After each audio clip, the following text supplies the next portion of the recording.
नमस्कार। सुर्खियों के बाद सबसे पहले बड़ी खबर की बात करेंगे और बड़ी खबर बिग ब्रेकिंग इस वक्त मिल रही है भोपाल से। सीएम शिवराज पहुंचे हुए हैं राजभवन। सीएम राज्यपाल से मुलाकात करने के लिए पहुंचे हुए हैं और सभी की निगाहें इस मुलाकात में टिकी हुई हैं। इससे ठीक पहले पुराने मंत्रियों का, जो अब पूर्व मंत्री हो गए हैं, जिनकी पार्टी बदल गई है, उन्होंने भी जाके सीएम शिवराज से मुलाकात की थी। यही वजह है कि ये माना जा रहा है कि क्या ये कैबिनेट विस्तार की सुगबुगाहट है। उपचुनाव भी धीरे धीरे नजदीक आ रहे हैं। 24 सीटों पर उपचुनाव होने हैं। तेजी से बदले हुए घटनाक्रम के बीच अब सरकार को यह दिखाना है कि वो चुनी हुई सरकार है। चुनी हुई सरकार दिखाने के लिए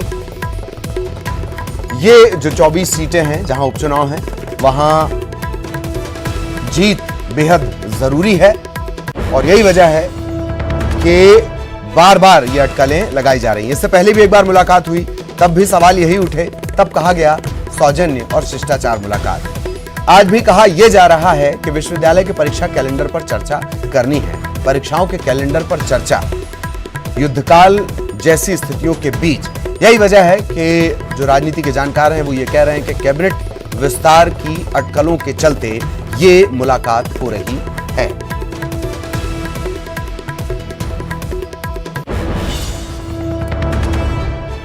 सहयोगी शरद इस वक्त हमारे साथ जुड़े हुए हैं। सीधा आपको शरद के पास लिए चलेंगे। शरद, हो सकता है इस बार भी जवाब ऐसे ही आए कि सौजन्य शिष्टाचार मुलाकात, या ये बताया जाए कि परीक्षा के कैलेंडर पर विस्तार से चर्चा हुई, लेकिन इतना तय है कि ये मुलाकात कई मायने रखती है, वो भी तब जबकि इमरती देवी समेत कई लोगों ने मुलाकात इससे पहले सीएम शिवराज से की है। शरद,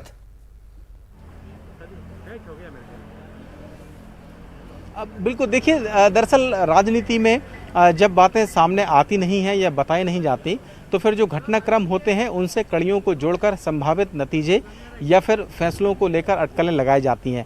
निश्चित तौर पर ऐसे वक्त में जब मंत्रिमंडल विस्तार की अटकलें चल रही हों, सीएम जब भी राजभवन पहुंचते हैं तो फिर अटकलें यही लगती हैं कि हो सकता है कि ये मुलाकात मंत्रिमंडल के विस्तार को लेकर हो। हालांकि इससे पहले भी उनकी 2-3 मुलाकातें हो चुकी हैं, लेकिन उसके बाद भी नतीजे उस नज़रिए से अगर देखें मंत्रिमंडल विस्तार के तो फिर सफर ही रहे। आज की मुलाकात भी काफ़ी अहम मानी जा रही है और इस बात को लेकर भी, क्योंकि मुख्यमंत्री ने न्यूज़ 18 से जब बातचीत की थी इससे पहले, तो उन्होंने संकेत दिए थे कि 17 मई के बाद कभी भी मंत्रिमंडल का विस्तार हो सकता है। तो ऐसे वक्त में जब भी मुलाकात होती है तो अटकलें लगाई जाती हैं। आज की मुलाकात को लेकर भी अटकलें लगाई जा रही हैं, लेकिन जो हमारे सोर्सेज बता रहे हैं उसके मुताबिक मंत्रिमंडल विस्तार में केवल एक पेंच अभी फंसा हुआ है और वो पेंच है दरअसल मुख्यमंत्री शिवराज सिंह चौहान की दिल्ली यात्रा। लॉकडाउन के बाद से उनकी एक भी यात्रा दिल्ली की नहीं हुई है और संभवतः जब तक मंत्रिमंडल विस्तार को लेकर उनकी सिंधिया या फिर बीजेपी के आलाकमान से आमने सामने बातचीत ना हो जाए, तब तक शायद मंत्रिमंडल का विस्तार होगा नहीं। इसलिए आज की मुलाकात को लेकर अटकलें ज़रूर हैं, लेकिन ये तय माना जाना चाहिए कि जब तक मुख्यमंत्री दिल्ली यात्रा न कर लें तब तक मंत्रिमंडल विस्तार को लेकर अटकलें अभी चलती ही रहेंगी। और ये माना जा रहा है कि हो सकता है आने वाले 2 से 3 दिनों के अंदर ही मुख्यमंत्री का दिल्ली दौरा हो और फिर ये मान लेना चाहिए कि मंत्रिमंडल विस्तार होगा। तो ये तो पूरा घटनाक्रम है जो हम जोड़कर बता रहे हैं, क्योंकि राजनीति अटकलों पर चलती है, संभावनाओं पर चलती है। लेकिन जो बात पुख्ता तौर पर आज के लिए कही जा रही है मुलाकात के लिए, वो यही है कि जो विश्वविद्यालय है उनकी परीक्षाओं का जो कैलेंडर है वो आखिरकार क्या होना चाहिए, क्योंकि जब कोरोना आपदा आई तो उसके बाद में जो परीक्षाएं स्थगित हुई और सत्र डिले हुए तो उसमें विश्वविद्यालय भी शामिल हैं। राज्यपाल महामहिम कुलाधिपति सभी विश्वविद्यालयों के होते हैं, लिहाजा विश्वविद्यालयों से संबंधित कोई भी फैसला उनकी मंजूरी के बिना हो नहीं सकता। राज्यपाल ने एक कमेटी भी गठित की थी इससे पहले 8 मई को, जिसने अपनी सिफारिशें राज्यपाल को सौंपी हैं और ये कहा है कि विश्वविद्यालयों के संभावित कैलेंडर को लेकर क्या क्या विकल्प हो सकते हैं। माना यह जा रहा है कि आज मुख्यमंत्री जब राज्यपाल से मुलाकात कर रहे हैं, अब वो अंदर जा ही चुके हैं, तो फिर उन सुझावों पर जो समिति ने राज्यपाल को दी हैं उन पर चर्चा होगी। उनमें से मैं 2-3 बातें आपको महत्वपूर्ण बताना चाहता हूँ। एक जो समिति ने सुझाव दिया है राज्यपाल को, वो ये दिया है कि जो कैलेंडर है, जो परीक्षाएँ छूट गई हैं, वो 20 जून के बाद आयोजित करा ली जाएं और उनके जो नतीजे हैं, रिजल्ट है, वो अगस्त में घोषित कर दिए जाएं। जी। और नया जो सत्र है वो अगस्त या सितंबर के आसपास जी, से जी। शुरू किया जाए, क्योंकि ये डिले हो गया है। जी। तो ये सारी बातें हैं, संभवतः आज शाम तक इसको चलिए, लेकर कोई आदेश ये भी चूंकि जारी- राजनीतिक जैसे आपने भी कहा कि बहुत सारे अटकल और कयास रहते हैं, इनका एक सिलसिला है, आप लगातार बने रहिएगा। आप भी अपना सवाल शरद पूछ सकते हैं। रजनीश अग्रवाल साहब इस वक्त हमारे साथ जुड़े हुए हैं। रजनीश अग्रवाल साहब, मुलाकात के सिलसिले चल रहे हैं, राजभवन भी पहुंचे हुए हैं सीएम शिवराज।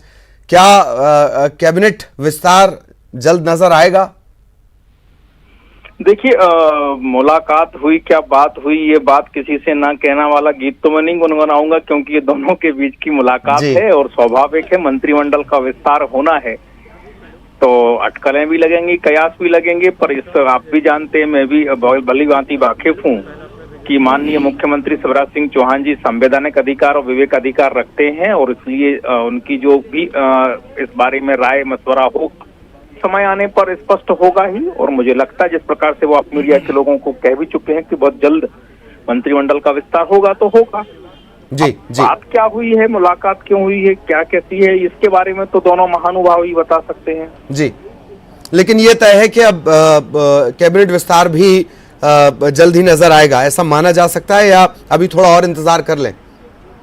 मैं अपने मध्य प्रदेश के मुख्यमंत्री शिवराज सिंह चौहान जी की बातों पर भरोसा करूं तो निश्चित तौर पर होगा, क्योंकि आप मीडिया के लोगों से बातचीत करते समय उन्होंने कहा कि बहुत जल्द होगा। चलिए, बहुत बहुत शुक्रिया रजनीश अग्रवाल साहब हमारे साथ जुड़ने के लिए। शरद, आपका भी बहुत बहुत धन्यवाद। हालांकि इस बड़ी खबर पर लगातार नजर बनी रहेगी, और मुलाकात हुई, क्या बात हुई, ये गाना भले ही ना गुनगुनाया जाए, पर गाने पर नजर तो बनी रहेगी। भोपाल से इस वक्त एक बड़ा अपडेट मिल रहा है, कोरोना अपडेट। वो हम आपको बता दें, कोरोना के 40 नए मरीज सामने आए हैं, 40 नए मामले सामने आए हैं। 40 लोगों की रिपोर्ट पॉजिटिव आई है, कोरोना पॉजिटिव। मरीजों की कॉन्टैक्ट हिस्ट्री तलाशी जा रही है। नए जो मरीज हैं उन्हें ट्रेस किया जा रहा है, अस्पताल में उन्हें भर्ती करवाया जा रहा है, क्योंकि जब तक रिपोर्ट आती नहीं तब तक ये तमाम जो व्यवस्था, ये प्रक्रिया, ये शुरू नहीं होती। और अब ये प्रक्रिया शुरू हो चुकी है, 40 नए मामले एक साथ। हालांकि भोपाल का जो रिकवरी रेट है अब तक उज्जैन और भोपाल दोनों का बेहतर रहा है, भोपाल का और ज्यादा बेहतर रहा है। तो भोपाल से बड़ा अपडेट आपको दे दें, कोरोना अपडेट, 40 नए मरीज सामने आए हैं, 40 लोगों की रिपोर्ट पॉजिटिव आई है। अब इन सबकी कॉन्टैक्ट हिस्ट्री भी तलाशी जा रही है, और जहां जहां ये संपर्क में रहे होंगे निश्चित तौर पर वहां से सैंपल लिए जाएंगे, उन लोगों की भी जांच की जाएगी, उनका भी कोरोना के लिहाज से सैंपल लिए जाएंगे और जांच के लिए लैब भेजा जाएगा। 40 नए मामले सामने आए हैं। कोरोना मरीजों का आंकड़ा लगातार बढ़ रहा है, और उसके बीच ये अपडेट आपको दे दें, 6800 के पार ये आंकड़ा पूरे मध्य प्रदेश में पहुंच चुका है। सहयोगी पूजा इस वक्त हमारे साथ जुड़ चुके हैं। पूजा, पूरा अपडेट। देखिए, लगातार राजधानी भोपाल में कोरोना का ग्राफ बढ़ता ही जा रहा है। कुछ पल के लिए जरूर ये लगा था कि कहीं ना कहीं रोकथाम हो गई है, कंट्रोल में आ गया है ग्राफ, लेकिन बीते कुछ सप्ताह से अगर हम देखें तो बीते सप्ताह की रिपोर्ट के हिसाब से लगातार ये ग्राफ और हाई तक लेता हुआ जा रहा है। यकीनन जिस तरीके से शहर के हॉटस्पॉट जोन, डेंजर जोन बन गए हैं, आज फिर ये मामला जो 40 नए पॉजिटिव मरीज का आया है, ये उन्हीं जगह से आया है जो शहर के हॉटस्पॉट जोन है। जहांगीराबाद अब स्थिति काफी कंट्रोल में आ गई है। इसके अलावा जो अगर हॉटस्पॉट जोन की बात करें, मंगलवारा, अशोका गार्डन, गोविंदपुरा, पिपलानी, ये ऐसे नए क्षेत्र हैं जहां से अब लोगों का संक्रमित होना शुरू हो चुका है। और जहांगीराबाद की स्थिति पहले काफी हद तक कंट्रोल में नहीं थी, लेकिन प्रशासन ने मुस्तैदी दिखाई, कई चीजों का सख्ती से लॉकडाउन का पालन करवाया गया, जो भी गाइडलाइन थी उसके हिसाब से कड़ी नजर रखी गई, तो स्थिति वहां की अब कंट्रोल हो चुकी है। लेकिन ये संक्रमण की चेन जो बाकी हॉटस्पॉट शहर के जो जोन वहां से निकल करके सामने आ रहे हैं, जिसमें बच्चों से लेकर के बड़े बुजुर्ग तक संक्रमित पाए जा रहे हैं। खास बात ये कि इनकी चेन एक परिवार के थ्रू ही बनती है, क्योंकि प्रॉपर आइसोलेशन नहीं मिल पा रहा है, प्रॉपर क्वारंटाइन होने की जो गाइडलाइन है उसका लोग पालन नहीं कर रहे हैं, जिसकी वजह से ये संक्रमण इजीली ट्रांसमिट हो रहा है, या कहीं की कम्युनिटी स्प्रेड के जरिए ये ज्यादा ट्रांसफर होता हुआ दिखाई दे रहा है। ये हालांकि कहीं ना कहीं कम्युनिटी ट्रांसमिशन की तरफ जाते हुए मामले, लेकिन नए नए इसमें हालांकि टर्म अब इजाद किए जा रहे हैं कि साहब ये क्लस्टर ट्रांसमिशन है। बहुत बहुत शुक्रिया पूजा आपका इस तमाम जानकारी के लिए, और अब इन सभी को उपचार के लिए भर्ती करवाया जाएगा।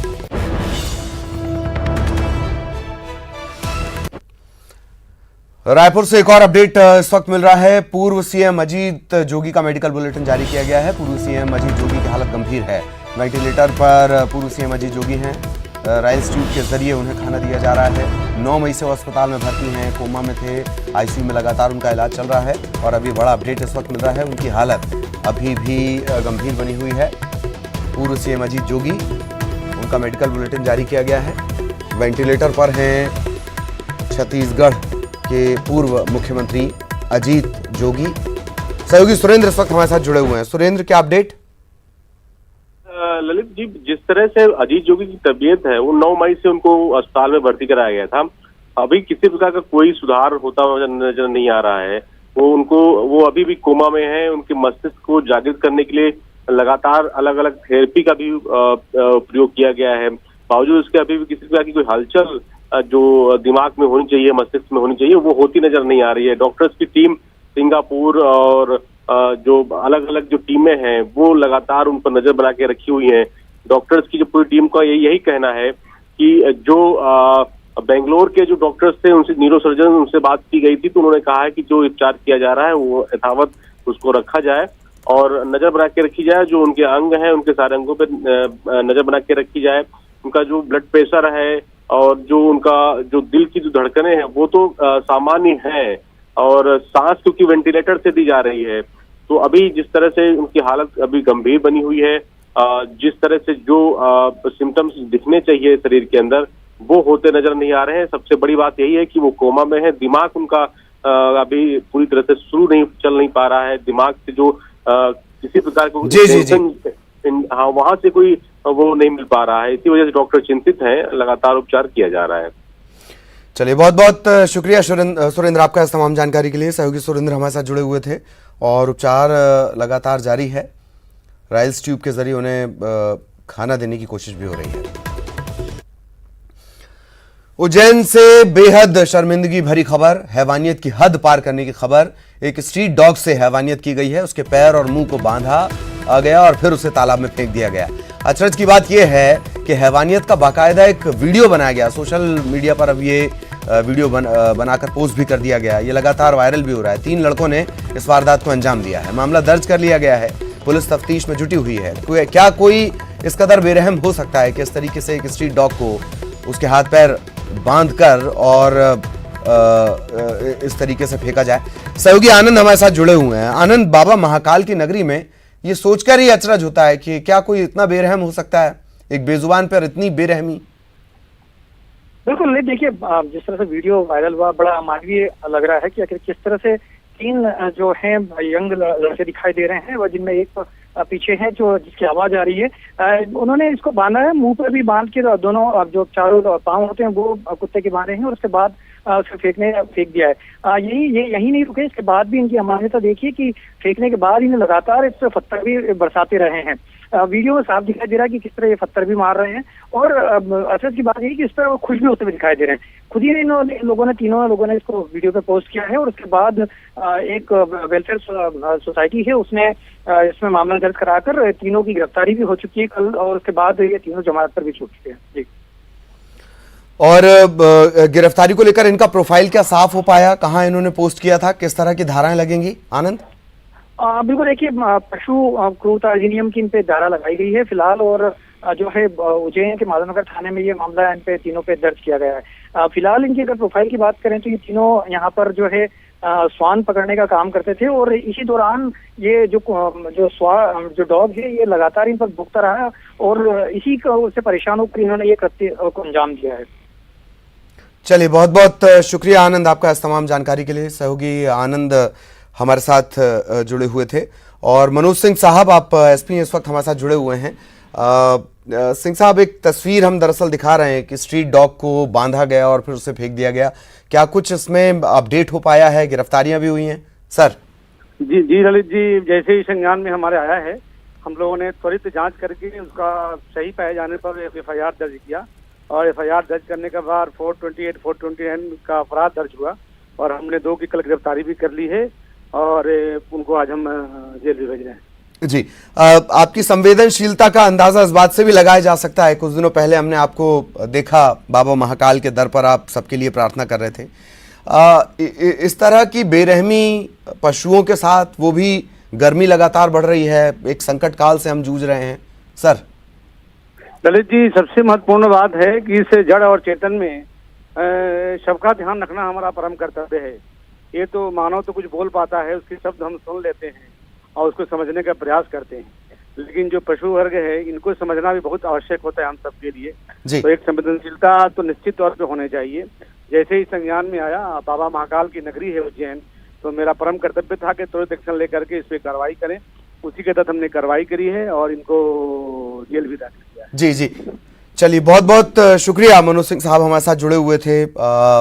और निश्चित तौर पर जो दो शब्द उन्होंने कहे, जड़ और चैतन्य, सारा खेल इंसानियत का वहीं से शुरू होता है। इंसान को इंसान बनने का खेल वहां से शुरू होता है, या कहें शुरुआत वहां से होती है। इतनी बेरहमी क्या वाकई कोई कर सकता है? ये क्या है? इसे क्या नाम देंगे आप? और यहां रुकेंगे एक ब्रेक के लिए।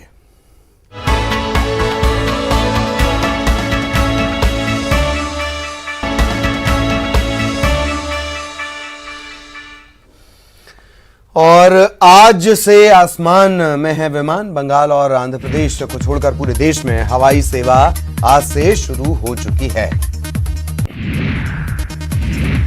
एमपी में कोरोना की दौड़ जारी, आंकड़ा 6800 के पार पहुंच गया। आपको बता दें कि पिछले 24 घंटे में ही 70 नए पॉजिटिव केस सामने आए हैं। छत्तीसगढ़ में कोरोना मरीजों की संख्या में लगातार इजाफा हो रहा है। पॉजिटिव मरीजों की संख्या 250 के पार हो गई है, जबकि 67 रिकवर हुए हैं। 185 का इलाज जारी है। देश भर में आज ईद मनाई जा रही है। पीएम मोदी ने मुबारकबाद दी है। लॉकडाउन और सोशल डिस्टेंसिंग का पालन करने की अपील भी की है। भोपाल में सीएम शिवराज ने ट्वीट कर लोगों को ईद की मुबारकबाद दी। उन्होंने कहा कि गले मिलकर नहीं, दिल से दिल को मिलाएं। खरगोन में लॉकडाउन के चलते मुस्लिम समाज ने घर पर ही ईद मनाने का फैसला किया है। आज से नौतपे की भी शुरुआत हो गई है। पहले ही दिन गर्मी से लोगों का हाल बेहाल हो गया। छत्तीसगढ़ में लू को लेकर मौसम विभाग ने अलर्ट जारी किया है और कहा है कि राज्य में कई जिलों का तापमान 45 डिग्री के पार जा सकता है।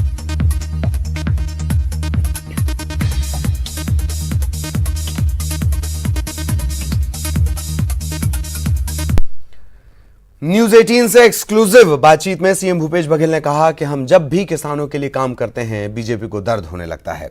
उन्होंने ये भी कहा कि बीजेपी बताए कि उसने किसानों के लिए क्या किया है, उनकी आय दोगुनी हो इसके लिए क्या कदम उठाए हैं। हम करने वाले लोग हैं, किसानों की अर्थव्यवस्था के बारे में बीजेपी को कुछ नहीं पता। के उत्पाद का फायदा देंगे, 1.5 गुना देंगे। फिर दूसरी तरफ क्यों कह रहे हैं कि एमएसपी जो है 1815 रुपए है, उससे ज्यादा आप देंगे तो हम चावल नहीं खरीदेंगे। ये असल में अर्थव्यवस्था को, किसानों की अर्थव्यवस्था को भारतीय जनता पार्टी समझ ही नहीं पाई है। उसकी सोच में नहीं है किसान कभी समृद्ध हो, मजबूत, मजदूर अपने पैरों पे खड़े हो सके, ये उनकी सोच ही नहीं रही है। और इसी कारण से देखिए हिंदुस्तान के किसान लगातार आत्महत्या कर रहे हैं, मजदूर पलायन करने के लिए बाध्य हो रहे हैं। उसका कारण यही है कि लगातार आप ऐसे उद्योगों को जो रोजगार देते हैं उसको आप खत्म करते जा रहे हैं। ये उनकी सोच है। तो ये आज जो कह रहे हैं कि आय दुगुना कर देंगे, 2022 तक आय दुगुना कर देंगे, ऐसा कौन सा कदम आपने उठाया है जिससे किसानों का आय दुगुना हो जाएगा? ऐसी बहुत सारी और भी दिलचस्प सियासी बातें हैं, सामाजिक बातें हैं। सीएम भूपेश बघेल का पूरा इंटरव्यू आज शाम 4:26 पर आप देख सकते हैं, सिर्फ न्यूज 18 मध्य प्रदेश छत्तीसगढ़ पर। इस बुलेटिन में इतना ही। नमस्कार।